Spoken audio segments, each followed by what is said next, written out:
Good morning बच्चों। Page first में level 2 में क्वेश्चन नंबर 30 है। क्वेश्चन देखते हैं और क्वेश्चन सॉल्व करते हैं बच्चों।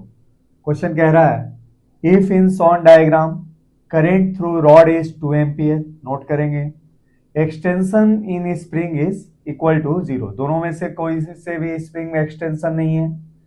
अच्छा, अब क्वेश्चन कह रहा है व्हेन मैग्नेटिक फील्ड बी जिसकी मैग्नीट्यूड है 0.2 टेस्ला इनवर्ड डायरेक्शन में is switched off, find time period of oscillation of rod. Question कह रहा है कि इस मैग्नेटिक फील्ड भाई की डायरेक्शन इनवर्ड है, इस रॉड में एक करंट इस डायरेक्शन में 2 एम्पियर की फ्लो हो रही है और दिखाए गए सिचुएशन में स्प्रिंग में कोई भी एक्सटेंशन नहीं है। और जब इस मैग्नेटिक फील्ड को हम हटा लेते हैं, यहां से स्विच ऑफ कर देते हैं, तो रॉड क्या करेगा, ऑसिलेट करेगा।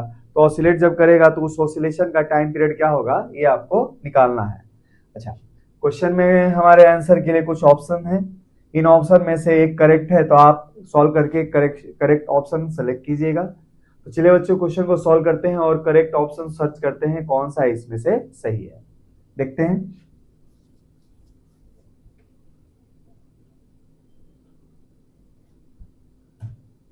और सॉल्यूशन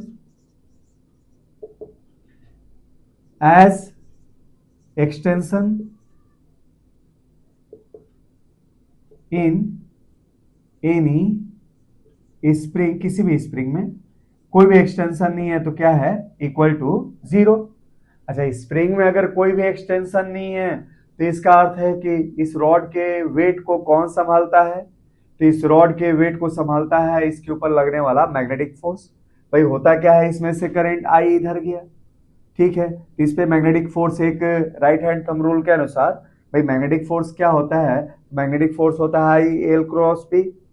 हमारे पास होता है ना बच्चों, मैग्नेटिक फोर्स क्या होता है, ये आपने पढ़ा है, आई एल क्रॉस बी होता है। तो इसकी direction right hand thumb rule से हमने देखी कैसे दिया इसमें, तो राइट हैंड थंब रूल के अनुसार ये हमारे मैग्नेटिक फोर्स की डायरेक्शन किधर होगी, अपवर्ड होगी, ठीक है। ये हमारे पास अपवर्ड डायरेक्शन में इस रॉड पे मैग्नेटिक फोर्स लग रहा है। अब क्या होगा, चूंकि इसके अंदर कोई एक्सटेंशन नहीं है, इसका अर्थ ये हुआ कि इस मास के वेट को संभालने में स्प्रिंग का इस्तेमाल ही नहीं हुआ। ये तभी हो सकता है जब मैग्नेटिक फोर्स इस रॉड के वेट को बैलेंस कर ले। इसलिए लिख सकते हैं as extension in any spring equal to 0, therefore क्या होगा, मैग्नेटिक फोर्स है ना, मैग्नेटिक फोर्स ऑन रॉड, ये वैल्यू किसके बराबर होगी, is equal to weight of the rod, है ना, वेट ऑफ रॉड, ठीक है। अच्छा, इसका इस्तेमाल करके हम चाहे तो रॉड का मास निकाल सकते हैं बच्चों। मास क्या आएगा, तो हमारे पास मैग्नेटिक फोर्स की वैल्यू क्या होती है, तो ये होती है आई एल क्रॉस बी। चूंकि हमारे पास लेंथ वेक्टर और मैग्नेटिक फील्ड वेक्टर एक दूसरे पे परपेंडिकुलर है, इसलिए मैग्नेटिक फोर्स का जो मैग्नीट्यूड होगा वो होगा I L B sine 90 degree, और ये एम जी के बराबर होगा। यहां से हम निकाल लेंगे क्या, मास ऑफ द रॉड, जो क्या आएगा बच्चों, आई एल बी बाई जी। अच्छा, जो करंट पास हो रहा है इसमें से वो कितना जा रहा है, 2 एम्पियर, लेंथ कितना है 1 मीटर, मैग्नेटिक फील्ड की वैल्यू है 0.2 और जी की वैल्यू हाँ कुछ नहीं बोला जाए तो 10 लेंगे, ये हो जाएगा बच्चों 0.04 केजी। इतना हमारे पास क्या है, ये रॉड का मास है। अच्छा, अब मैग्नेटिक फील्ड जब हम हटा लेंगे, व्हेन